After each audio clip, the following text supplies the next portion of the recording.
Nagaraj Yadav please ಆಯ್ತಾ, ಚರ್ಚೆ ಮಾಡೋದಕ್ಕೆ ನಾನು ಅವಕಾಶ ಮಾಡಿಕೊಡಿ ಅಂತ ಕೇಳ್ತಾ ಇದ್ದೀನಿ. ನಿಮ್ಮನ್ನ ಕೇಳಿಸ್ಕೋಬೇಕಾ? S Devaraj.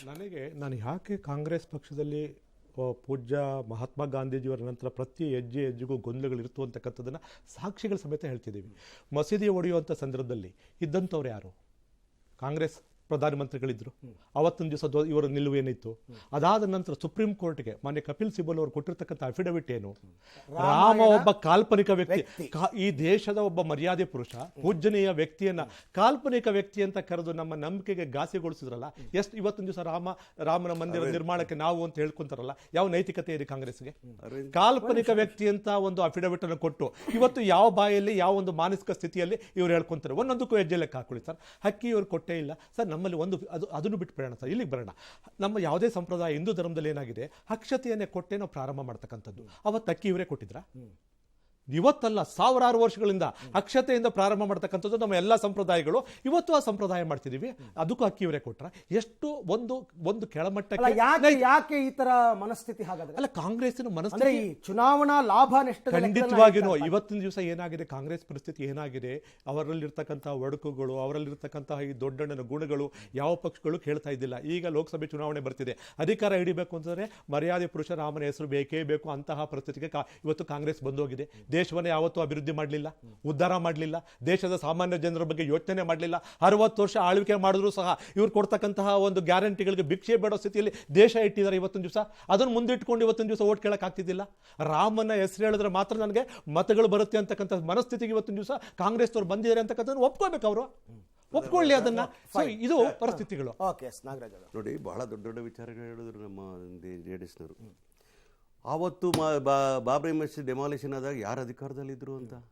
Law and order ಇದು ಸ್ಟೇಟ್ ಸಬ್ಜೆಕ್ಟ್. ಆ ಪರಿಜ್ಞಾನ ಇರಬೇಕು. ಕಲ್ಯಾಣ್ ಸಿಂಗ್ ಅವರು ಮುಖ್ಯಮಂತ್ರಿ ಆಗಿದ್ದರು, BJP ಅವರಾಗಿದ್ದರು, ಅಂಡರ್ಟೇಕಿಂಗ್ ಕೊಟ್ಟಿದ್ರು. ನಾವು ಒಕ್ಕೂಟ ವ್ಯವಸ್ಥೆ ನಂಬಿಕೆ ಇಟ್ಕೊಂಡಿರ್ತಕ್ಕ ಒಬ್ಬ ರಾಜ್ಯದ ಮುಖ್ಯಮಂತ್ರಿ ಕೊಟ್ಟಂತಹ ಅಂಡರ್ಟೇಕಿಂಗ್ನ ಗೌರವಿಸ್ತಕ್ಕಂಥವ್ರು ನಾವು. ನಂಬಿಕೆ ದ್ರೋಹ ಮಾಡಿದವರು BJP ಅವರು, ಸಂವಿಧಾನದ ಆಶಯಗಳ ವಿರುದ್ಧ ಕೆಲಸ ಮಾಡಿದವರು BJP ಅವರು, ಅವರು ಸಪೋರ್ಟ್ ಮಾಡ್ತಕ್ಕಂಥ ಸೂಡೋ ಸೈಕಲರ್ JDS ಅವರು. ಯಾವ ನೈತಿಕತೆ ಮಾತಾಡ್ತಾರೆ ನರಸಿಂಹರಾವ್ ಬಗ್ಗೆ? ಒಂದಾಯಿತು. ಎರಡನೇ ವಿಚಾರ ಮಾಡಿದ್ರೆ, ದೇಶಕ್ಕೆ ಏನು ಕೊಟ್ಟರು ಇವರು ಮಹಾತ್ಮ ಗಾಂಧಿ ಹೋದ ನಂತರ ಅಂತ ಹೇಳಿದ್ರು. ಈ ದೇಶಕ್ಕೆ ಸಂವಿಧಾನ ಕೊಟ್ಟಿದ್ದು ಕಾಂಗ್ರೆಸ್ಸೇ, ಈ ದೇಶಕ್ಕೆ ಮೀಸಲಾತಿ ಕೊಟ್ಟಿದ್ದು ಈ ದೇಶಕ್ಕೆ ಮೀಸಲಾತಿ ಕೊಟ್ಟಿದ್ದು ಕಾಂಗ್ರೆಸ್ನವರೇ. ಈ ದೇಶದಲ್ಲಿರ್ತಕ್ಕಂತಹ ಇಷ್ಟೊಂದು ಪಬ್ಲಿಕ್ ಸೆಕ್ಟರ್ನ ಕಟ್ಟಿದ್ದು ದೇಶದಲ್ಲಿ ಇರ್ತಕ್ಕಂಥದ್ದು ಕಾಂಗ್ರೆಸ್ ಪಕ್ಷನೇ. ಅಣೆಕಟ್ಟುಗಳನ್ನ ಕಟ್ಟಿದ್ದು ದೇಶದಲ್ಲಿ. ಈ ದೇಶ ಇಷ್ಟು ದೊಡ್ಡ ಬೆಳಿಬೇಕಾದ್ರೆ, ಇಷ್ಟು ದೊಡ್ಡ ಆರ್ಥಿಕ ಬೆಳವಣಿಗೆ ಆಗಬೇಕು ಅಂದರೆ ಭದ್ರ ಬುನಾದಿ ಹಾಕಿದೆ ಅಂತ ಇವರೇ ಹೇಳ್ದಂಗೆ 60 ವರ್ಷಗಳ ಅಲ್ಲಿ ಆಡಳಿತ ನಡೆಸಿದ ಕಾಂಗ್ರೆಸ್ ಏನೂ ಮಾಡಿಲ್ಲ ಅಂತ ಹೇಳಿದವರು. ಶಾಲೆಗಳು ಕಟ್ಟಿದವ್ರು ನಾವೇ, ಆಸ್ಪತ್ರೆಗಳು ಕಟ್ಟಿದವ್ರು ನಾವೇ. ಇವ್ರ ಯೋಗ್ಯತೆಗೆ ಏನಾದರೂ ಒಂದೇ ಒಂದು ಕಣ್ಣು ಕಾಣೋದು ಕೆಲಸ ಇದ್ರೆ ಹೇಳಿ ಕೇಳಿ ನೋಡೋಣ. ಅದಾನಿನ ಬೆಳೆಸಿರೋದು ಇವರೇ, ಬಂಡವಾಳಶಾಹಿಗಳನ್ನ ಬೆಳೆಸಿರೋರೇ. 25 ಲಕ್ಷ ಕೋಟಿ ರೂಪಾಯಿಗಳು ಬಂಡವಾಳಶಾಹಿಗಳ ಮನ್ನಾ ಮಾಡಿದವರು. ಸಾಧನೆಗಳನ್ನ ಹೇಳ್ಬೇಕಾ, ಏನ್ ಕೊಟ್ಟಿದ್ದಾರೆ ಅದಲ್ಲ. ಇವ್ರು ಹೇಳ್ತಾ ಇದ್ರಲ್ಲ ಏನ್ ಮಾಡಿದ್ರು ಡೆವಲಪ್ಮೆಂಟ್ ಅಂತ ಹೇಳಿದೆ. ಕೊನೆಗೆ ಒಂದು ಮಾತು ಹೇಳಬೇಕು ಅನ್ನೋದಾದ್ರೆ, ರಾಮ ಮಂದಿರ ವಿಚಾರದಲ್ಲಿ ಕಾಂಗ್ರೆಸ್ ಎಂದೂ ವಿರೋಧ ಮಾಡಲೇ ಇಲ್ಲ. ಅದನ್ನ ವಿರೋಧ ಇದೆ ಒಂದಕ್ಕೆ ಮಾತ್ರನೇ, ಧರ್ಮಾಧಾರಿತ ರಾಜಕಾರಣವನ್ನು ಮಾಡಬೇಡಿ. ಶ್ರೀರಾಮನ ಬೀದಿಗೆ ತಗೊಬಂದು ನಿಮ್ಮ ಓಟ್ ಗಳಿಕೆಗೋಸ್ಕರ ಉಪಯೋಗಿಸ್ಕೋಬೇಡಿ. ಇವತ್ತು ಹೇಳಿದ್ರಲ್ಲ ಅವರು, ಇವಾಗ ಶ್ರೀರಾಮನ ಕೇಳ್ಬಿಟ್ಟು ಓಟ್ ಕೇಳಿ, ನಾವು ಶ್ರೀರಾಮನ ಓಟ್ ಕೇಳಕ್ ಹೋಗಲ್ಲ. We believe in inclusive growth of this country. ಆದರೆ JDSಗೆ BJPಗೆ ಹೆಂಗೆ ರಾಮ ಅನಿವಾರ್ಯ, ಇಂಡೈರೆಕ್ಟ್ ಆಗಿ they want to take the benefit of that. ಅದು ಲಾಲಸ ಆಗಿರೋದಕ್ಕೆ, ಅಧಿಕಾರ ಲಾಲಸ ಇರತಕ್ಕಂಥವರಿಗೆ. ಒಂದೇನು ಗೊತ್ತಾ, ಯಾವಾಗ ಅಡ್ವಾಣಿ ಅವರು ರಥಯಾತ್ರೆಯನ್ನ ಮಾಡಿದ್ರು ನಮ್ಮ ದೇಶದಲ್ಲಿ, ಅದು ತೆರೆದ ಪುಟ. BJP ಅವರು ರಾಮ ಮಂದಿರಕ್ಕೋಸ್ಕರ ಅವಾಗಿಂದ ಹೋರಾಟವನ್ನ ನಡೆಸಿದ್ರು. ಅದರಲ್ಲಿ ಯಾವುದೇ ಎರಡು ಪ್ರಶ್ನೆ ಇಲ್ಲ. ಯಾಕಂದ್ರೆ ಇಡೀ ಜಗತ್ತು ಗೊತ್ತು. ನಾನು ಇವರು ನೀವೆಲ್ಲ ಚರ್ಚೆ ಮಾಡಿ ಅದನ್ನ ರಾಜ್ಯದ ಜನ ಕೇಳೋದು ಬೇಕಾಗಿಲ್ಲ. ಆದ್ರೆ ನನ್ನ ಪ್ರಶ್ನೆ ಇರ್ತಕ್ಕಂಥದ್ದು, ಸರ್ ಉದ್ಘಾಟನೆಗೆ ನಾನು ಅವ್ರನ್ನ ಕೇಳಬೇಕಲ್ಲ. ಒಂದ್ ನಿಮಿಷ ನೀವು ಹೇಳ್ಕೊಟ್ಟು ನಾನು ಕೇಳೋದಲ್ಲ ನಾಗರಾಜ್ ಯಾದವ್. ಕೇಳಿದೆ, ನನ್ನ ಅನಿಸಿಕೆ ಕೇಳಿದ್ದೀನಿ. ಆ ತರ ಕೆಲವೊಂದು ಅಪಸವ್ಯಗಳು, ಅಪಸ್ವರಗಳು BJP ಅವ್ರ ಮೇಲೆ ಅವ್ರು ಮಾಡ್ತಾ ಇದ್ದಾರೆ, ಕಾಂಗ್ರೆಸ್ನವರು. ನೀವು ಧರ್ಮದ ಆಧಾರದಲ್ಲಿ ರಾಜಕಾರಣ ಮಾಡ್ತಾ ಇದ್ದೀರಾ. ನನ್ನ ಪ್ರಶ್ನೆ ಇರೋದು, ರಾಮ ಮಂದಿರ ಸ್ಥಾಪನೆ ಮಾಡ್ತಕ್ಕಂಥದ್ದು ಪೊಲಿಟಿಕ್ಸಾ, ರಾಜಕೀಯದ ಒಂದು ಭಾಗನ ರಾಮ ಮಂದಿರ ಅಂತ? ಅಷ್ಟು ಕಾಮನ್ ಸೆನ್ಸ್ ಇಲ್ದಲೇ ಇರೋ ಪಕ್ಷ ಕಾಂಗ್ರೆಸ್. ರಾಮ ಮಂದಿರ ಉದ್ಘಾಟನೆ ಆಗ್ತಿರೋದು ರಾಜಕೀಯದಿಂದ ಅಲ್ಲ. ಬಹುದೊಡ್ಡ ಸಂಖ್ಯೆಯ ಭಾರತೀಯ ಜನತಾ ಪಕ್ಷದ ಕಾರ್ಯಕರ್ತರು ರಾಮ ಭಕ್ತರಾಗಿದ್ರು. ಅಡ್ವಾಣಿ ಅವರ ನೇತೃತ್ವದಲ್ಲಿ ರಾಮಜ್ಯೋತಿ ಯಾತ್ರೆ 1990ರಲ್ಲಿ ಬಹಳ ದೊಡ್ಡ ಮಟ್ಟದಲ್ಲಿ ನಡೀತು. ಸರ್ಕಾರಗಳನ್ನ ಕಳ್ಕೊಂಡಿದ್ ನಾವು. ಯಾವ್ದು ಲಾ ಅಂಡ್ ಆರ್ಡರ್ ಅಂತ ಅಂದ್ಬಿಟ್ಟು ಮಾತಾಡ್ತಾರೆ. Law and order is a state issue ಅಂತ ಆಗಿತ್ತು ಅಂತ ಸ್ಟೇಟ್ ಸಾಲ್ವ್ ಮಾಡ್ಕೊಳುತ್ತೆ ಅಂತ ಬಿಡಬೇಕಿತ್ತು. BJP ಸರ್ಕಾರಗಳನ್ನ ವಜಾ ಮಾಡಿದ್ಯಾರು? ಒಕ್ಕೂಟ ವ್ಯವಸ್ಥೆ ಬಗ್ಗೆ ಗಂಟಾನ್ಗಟ್ಲೆ ಮಾತಾಡ್ತಾರೆ. ಒಕ್ಕೂಟ ವ್ಯವಸ್ಥೆಗೆ ಧಕ್ಕೆ ತಂದು ಎಮರ್ಜೆನ್ಸಿ ತಂದಿದ್ಯಾರು? ಒಕ್ಕೂಟ ವ್ಯವಸ್ಥೆಗೆ ನಿಜವಾದ ಮಾರಕ ಸಂವಿಧಾನ ಯಾರು ಆಶಯಗಳ ಅಂತಾರೆ ವಿರುದ್ಧ ಕೆಲಸ ಕಾಂಗ್ರೆಸ್ ಮಾಡಿದ್ರೆ ಆ ಎಲ್ಲರಿಗೂ ಕ್ರಮ ಕೂಡ ಕೈಗೊಳ್ಳಬೇಕಾಗಿರ್ತಕ್ಕಂಥ ಗೊತ್ತಾಗುತ್ತೆ. ಕೇಂದ್ರ ಎಲ್ಲರಿಗೂ ಸರ್ಕಾರ ಕೂಡ ಜವಾಬ್ದಾರಿ ಗೊತ್ತಾಗುತ್ತೆ. ಅವ್ರು ಮಾತಾಡ್ಬೇಕಾದ್ರೆ ಮಾತಾಡ್ಬೇಡಿ ದಯವಿಟ್ಟು. ರಾಮನ ಬಗ್ಗೆ ಮಾತನಾಡ್ತಕ್ಕಂಥವ್ರು ಕಪಿಲ್ ಸಿಬಲ್ ಅವರ ನೇತೃತ್ವದಲ್ಲಿ ಇದೇ ಸೆಪ್ಟೆಂಬರ್ 13, 2007 ಇಸ್ವಿನಲ್ಲಿ ಆರ್ಕಿಯಾಲಜಿ ಸರ್ವೆ ಆಫ್ ಇಂಡಿಯಾ ಮುಖಾಂತರವಾಗಿ ಸುಪ್ರೀಂ ಕೋರ್ಟ್ ಒಂದು ಅಫಿಡವಿಟ್ ಸಲ್ಲಿಸುತ್ತೆ. ವಾಲ್ಮೀಕಿ ರಾಮಾಯಣ ಇರಬಹುದು, ಪ್ರಚಲಿತ ಇರುವ ಬೇರೆ ಬೇರೆ ರಾಮಾಯಣಗಳಿರಬಹುದು, ಈ ರಾಮಾಯಣಗಳು ಯಾವುದೇ ರೀತಿಯಾಗಿರ್ತಕ್ಕಂಥ ವೈಜ್ಞಾನಿಕ ತಳಹದಿ ಇಲ್ಲ, ರಾಮನ ಅಸ್ತಿತ್ವ ಇತ್ತು ಅಂತ ಹೇಳುವ ಯಾವುದೇ ಪುರಾವೆಗಳಿಲ್ಲ. ಈ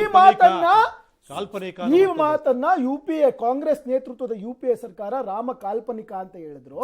ಇವತ್ತು ರಾಮ ಯಾಕೆ ನೆನಪಾಗ್ತಿದ್ದಾನೆ? ಯಾಕೆ ನೆನಪಾಗ್ತಿದ್ದಾನೆ ರಾಮ? ಅದಕ್ಕೊಂದು ಕ್ಲಾರಿಫಿಕೇಶನ್ ಬಂದೆ. Union government has not filed that affidavit. Kapil Sibal has filed an affidavit as an advocate representing somebody else. It is not the union government. Kapil Sibal ಕಾಂಗ್ರೆಸ್ಸಿಗೆ ಇರಲಿಲ್ವಾ? ಒಂದು ನಿಮಿಷ ಹೇಳ್ತೀನಿ ಕೇಳಿ. ಒಬ್ಬ ವಕೀಲನಾಗಿ ಕಕ್ಷಿದಾರ ಪರವಾಗಿ ಹಾಕಿರ್ತಕ್ಕಂಥದ್ದನ್ನ ಹೇಗೆ ನೀವು ಕಟ್ತೀರಿ ನೀವು? ದೇಶ ಅಂಡರ್ಸ್ಟ್ಯಾಂಡ್ ಮಿಸ್ಲೀಡ್ ಮಾಡಬಾರದು ಅರವಿಂದ್ ಅವರೇ. Kapil Sibal is professionally a lawyer. He was a lawyer for a client, not for the government of India. Government of India ದಲ್ಲಿ UPA government ಸರ್ಕಾರದ ಕ್ಯಾಬಿನೆಟ್ ತೀರ್ಮಾನ ಮಾಡಿ ಆ ಒಂದು ಅಫಿಡವಿಟ್ ಹಾಕಿಲ್ಲ. ಅದಕ್ಕೊಂದು ಉತ್ತರ ಕೊಡ್ತೀನಿ ನಾನು. ರಾಮ್ ಜೇಠ್ಮಲಾನಿ ಅವರು ಕೂಡ ವಕೀಲರಾಗಿದ್ರು, ತಮಗೆ ನೆನಪಿರಬೇಕು. ಹೌದು, ರಾಮ್ ಜೇಠ್ಮಲಾನಿ ಅವರು ಇದೇ ರೀತಿ ನೀವು ಹೇಳದಂಗೆ ಅವರೊಬ್ರು ವಕೀಲರು ಬೇರೆಯವರ ಕೇಸ್ಗಳನ್ನ ತಗೊಳ್ತಾರೆ ಅಂತ ಅನ್ಬಿಟ್ಟು ರಾಮ್ ಜೇಠ್ಮಲಾನಿ ಅವರು ತೆಗೆದುಕೊಳ್ತಕ್ಕಂಥ ಕೇಸಸ್ ಎಲ್ಲವೂ ಬಿಜೆಪಿ ಪರವಾಗಿರುತ್ತೆ ಅಂತಕ್ಕಂಥ ಆರೋಪವನ್ನ ಕಾಂಗ್ರೆಸ್ ಕೂಡ ಮಾಡಿತ್ತು. ಕಪಿಲ್ ಸಿಬಲ್ ಅವ್ರನ್ನ ನೀವು ರಾಜ್ಯ ಅಲ್ಲಲ್ಲ ಕೇಳಿ, same Ram Jethmalani Kapil Sibal Ram Jethmalani September 13, 2007 archaeology survey of India UPA government ಅವಧಿನಲ್ಲಿ ರಾಮ ಕಾಲ್ಪನಿಕ ಅಂತ ಹೇಳಿದಂತ ಅಫಿಡವಿಟ್. ಒಂದು ನಿಮಿಷ. ಸರ್ಕಾರದ ಅಫಿಡವಿಟ್ ಅಲ್ವಾ ಅದು?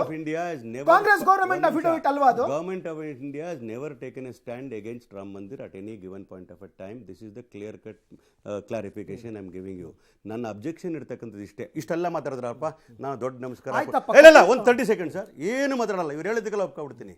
ಇದು ನಾನ್ ಪೊಲಿಟಿಕಲ್ ಅನ್ನೋದೇ ಆದರೆ ದೇಶದ ರಾಷ್ಟ್ರಪತಿಗಳ ಕೈಯಲ್ಲಿ ಮಾಡಿಸಿದ್ರೆ ನಾನ್ ಪೊಲಿಟಿಷಿಯನ್ ರಾಷ್ಟ್ರಪತಿ ಅಂದ್ರೆ ಅವ್ರ ಕೈಯಲ್ಲಿ ಮಾಡಿಸ್ಬಿಟ್ಟಿದ್ರೆ ನಿನ್ ಪಾದಗಳಿಗೆ ನಮಸ್ಕಾರ. ಯಾರು ತೀರ್ಮಾನ ಮಾಡಿರೋದು? ಟ್ರಸ್ಟ್ ಅವ್ರು ಮಾಡಿರೋದು. ಯಾರೇ ಮಾಡ್ಲಿರಿ, ನಾನು ರಾಮ್ ಭಕ್ತನ ಕೇಳ್ತಾ ಇದ್ದೀನಿ, ನಾನು ರಾಮ್ ಭಕ್ತನ ಕೇಳ್ತಾ ಇದ್ದೀನಿ. ನಿಮ್ಮ ಮೈಕ್ ರಬ್ ಆಗ್ತಾ ಇದೆ, ಕುತ್ಕೋಬೇಡಿ. ಆಯ್ತಿರ್ಲಿ, ನಾನು ರಾಮ್ ಭಕ್ತನ ಹೇಳ್ತಾ ಇದ್ದೀನಿ, ನಾನು ಈ ದೇಶದ ನಾಗರಿಕನಾಗಿ ಹೇಳ್ತಾ ಇದ್ದೀನಿ, ನಾನೊಬ್ಬ ಹಿಂದೂ ಆಗಿ ಹೇಳ್ತಾ ಇದ್ದೀನಿ.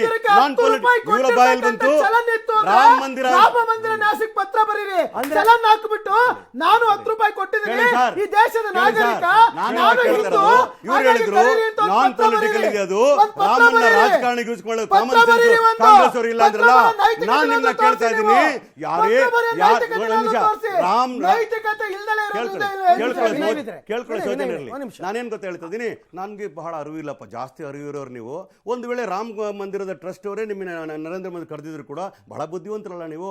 ನಾನು ಬಂದಿರೋ ರಾಜಕಾರಣ ಆಗ್ತದೆ, ರಾಷ್ಟ್ರಪತಿಗಳನ್ನ ಕರಿ, ನಾನು ಪಕ್ಕದಲ್ಲಿ ಇಡ್ತೀನಿ ಅಂತ ಹೇಳಿದ್ರೆ ದೊಡ್ಡ ಮನುಷ್ಯ ಆಗ್ತಾ ಇದ್ರು ಸ್ವಾಮಿ. ಆ ದೊಡ್ಡತನ ಇಲ್ಲದೆ ಇರೋರು ರಾಜಕೀಯಕ್ಕೋಸ್ಕರ ಇಟ್ಕೊಳ್ತೀರಿ. ಅದ್ವಾನಿನೂ ಕರೆಯಲ್ಲ, ರಾಷ್ಟ್ರಪತಿಗಳನ್ನು ಕರೆಯಲ್ಲ, ಈ ಮಂದಿರಕ್ಕೋಸ್ಕರ ಹೋರಾಟ ಮಾಡಂತ ಅದ್ವಾನಿಗೆ ಅವಮಾನ ಮಾಡ್ತಕ್ಕಂಥ ಅದಕ್ಕೆ ಬೇರೆ ಕ್ಲಾರಿಫಿಕೇಶನ್ ಕೊಟ್ಟಾಯ್ತು. ಒಂದ್ ನಿಮಿಷ, ಅವಮಾನ ಮಾಡಿದ್ದೀರಾ, ಅದ್ವಾನಿನ ಅವಮಾನ ಮಾಡಿದ್ದೀರಾ, ರಾಷ್ಟ್ರಪತಿಗಳು. ಆಮೇಲೆ ಇನ್ನೊಂದು ಗೊತ್ತಾ ನಿಮ್ಗೆ, ರಾಷ್ಟ್ರಪತಿಗಳು ನಮ್ಮ ರಾಷ್ಟ್ರಪತಿಗಳೇ ನಮ್ಮೆಲ್ಲರಿಗೂ ಕೂಡ ನಮ್ಮೆಲ್ಲರಿಗಿಂತ ಅತಿ ದೊಡ್ಡ ಸ್ಥಾನದಲ್ಲಿ ಇರ್ತಕ್ಕಂಥವ್ರು ಅರವಿಂದ್. ರಾಷ್ಟ್ರಪತಿಗಳು ಈ ದೇಶದ ಅತ್ಯುನ್ನತ ಸ್ಥಾನದಲ್ಲಿ ಇರ್ತಕ್ಕಂಥ ಮಹಾನ್ ವ್ಯಕ್ತಿ. ರಾಜಕೀಯ ಮಾಡ್ಲಿಕ್ಕೆ ಮೋದಿ ಸಾಹೇಬ್, ನಾನು ವಿರೋಧ ಮಾಡ್ತಾ ಇಲ್ಲ, ಮೋದಿ ಸಾಹೇಬ್ ಬೇಕಾಗಿರೋದು ಚುನಾವಣೆ ಗೆಲ್ಲಿಗೋಸ್ಕರ. ರಾಮ ಮಂದಿರ ಕಂಪ್ಲೀಟ್ ಆಗಿಲ್ಲ, ಇನ್ನ ಚುನಾವಣೆ ಆದ್ಮೇಲೆ ಮಾಡಿದ್ರೆ ಏನಾಗ್ತಾ ಇತ್ತು, ಯಾವತ್ತಕ್ಕೋಸ್ಕರ ಮಾಡ್ತಾರೆ ಗೊತ್ತಾ? ಚುನಾವಣೆಗೋಸ್ಕರ ಮಾಡ್ತಾ ಇರ್ತಕ್ಕಂಥದ್ದು. ಒಂದ್ ನಿಮಿಷ, ರಾಮ ಮಂದಿರ ರಾಮನ ಬಗ್ಗೆ ನಾನು ಒಂದ್ ಹೇಳ್ತೀನಿ, ದೇವಸ್ಥಾನ ಕಂಪ್ಲೀಟ್ ಆಗಿ ರಾಮ ಚುನಾವಣೆಗೋಸ್ಕರ ಪ್ರತಿ ರಾಮ ಒಂದ್ ನಿಮಿಷ, ಎಲ್ಲೆಲ್ಲಿ ಇರ್ತಾನೆ ಸಿದ್ದರಾಮಯ್ಯನವರು ಅದನ್ನ ಮಾತನ್ನ ಹೇಳಿದ್ದಾರೆ. ಒಂದ್ ನಿಮಿಷ ನಾಗರಾಜ್, ಸಿದ್ದರಾಮಯ್ಯನವರು ಹೇಳಿದ್ದಾರೆ, ಸಿದ್ದರಾಮಯ್ಯನವರು ಹೇಳ್ತಾರೆ ಇವತ್ತು ಮಂದಿರ ಅಂತ ಹೇಳ್ತಾರೆ. ದೇವರು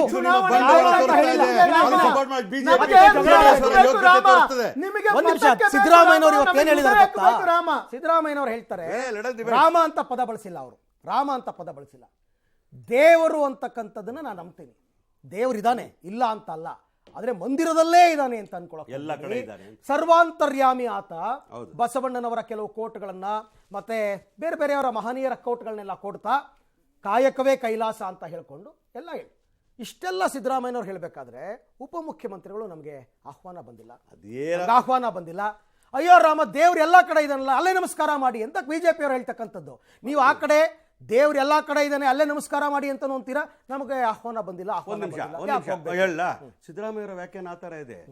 ಆದ್ರೆ ಡಿ ಕೆ ಶಿವಕುಮಾರ್ ಹೇಳ್ತಾರೆ ನಾನು ರಾಮ್ ಭಕ್ತನಾಗ ಹೋಗಿ ನನಗೆ ಇಷ್ಟ ಇದೆ ಅಂತ. ಪಕ್ಷದಲ್ಲಿ ನಿಮ್ಮಲ್ಲಿ ಡಬಲ್ ಪಕ್ಷದಲ್ಲ, ಇದು ವೈಯಕ್ತಿಕ. ವೈಯಕ್ತಿಕ ರಾಮ ಮಂದಿರ ವಿಚಾರಗಳು ವೈಯಕ್ತಿಕ ಆಗ್ತವೆ, ಪಕ್ಷದ ನಿರ್ಧಾರ ಆಗಕ್ಕೆ ಸಾಧ್ಯ